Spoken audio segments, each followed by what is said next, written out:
fathers of the church used to say that God has given two revelations. One is the book of nature, and the other is, of course, the book that we call the Bible. And that these equally reveal who God is and his plan for humanity.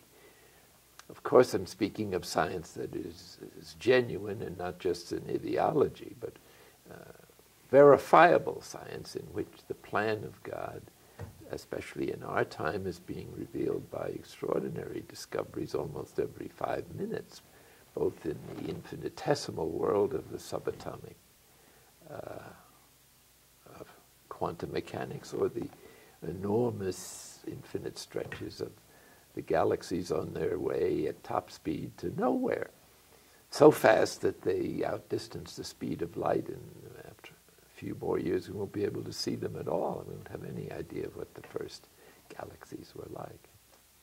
The question I'd like to have somebody answer to me in the scientific community is nowhere a place?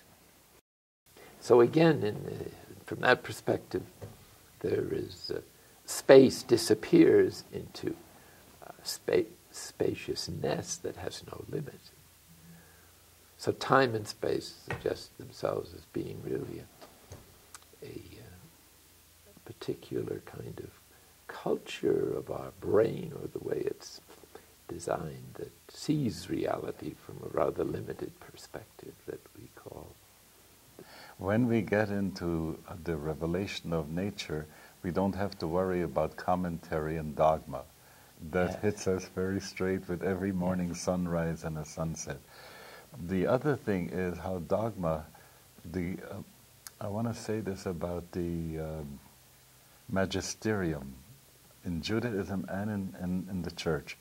What happens is there's a good teaching there, and along with that comes a cosmology. When the two of them got wedded and they couldn't be separated, then people like Giordano Bruno and others ran into trouble when they said there's a greater cosmology than your current magisterium is able to embrace. And people got very much afraid. And you find the same thing in Judaism today. If you were to say to some Orthodox people the world is older than 5,765 years, they'd get upset. And the third part of revelation that we don't often talk about is the one that happens in the soul.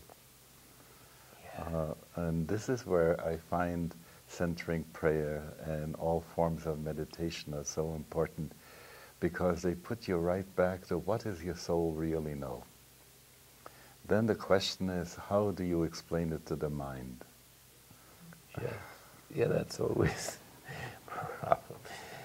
Well, there's a lot of research today about the heart, and they're saying that the heart thinks too.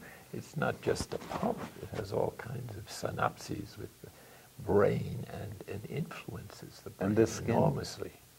Skin is an extension of the brain too, in a way. Sure. I think that's so wonderful when you start to think about all ways of sensing that are given to us, so that the sensorium serves consciousness. And but when you reflect on how is consciousness conscious, that's very much where Buddhism has been so much of help to all of us, to Judaism and to Christianity, because it has a sense of reflecting on itself, the consciousness of itself.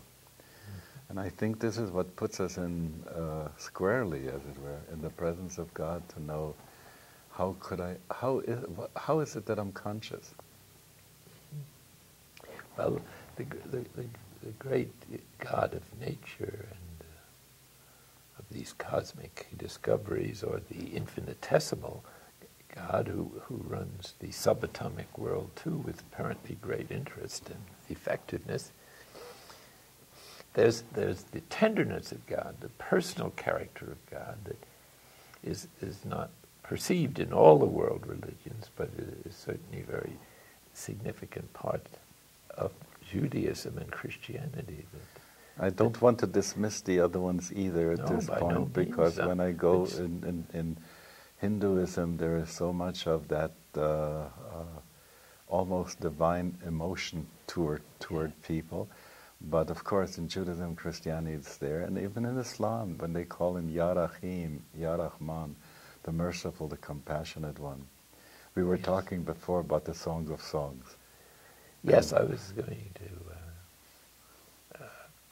say that that's an important revelation to put alongside of of both the nature and the biblical revelations of God is completely transcendent and hard to get. That's where the spousal stuff comes in. I think Mother Tessa would be talking about that the soul and God have a spousal relationship. And you find that about Israel and God, and about the church and her spouse. And this relationship, the spousal relationship, is, when it is present, it feels like the acme of ecstasy. When it's not there, it feels such a longing. As it says in the Song of Songs, on my bed at night I sought him whom my soul loveth, I sought him and found him not. Yes. And I think the issue of the longing of the soul has been discounted too much in organized religion. We feed people dogma too fast without letting them taste the hunger. Yeah. It would be wonderful to recapture that. One cutting-edge physicist says you can't have a thought without affecting the whole universe and everything in it instantaneously. That interconnection is so amazing. Everything is one source, and how to find the symbols that keep people in that perspective, that are not overwhelmed by the diversity of God.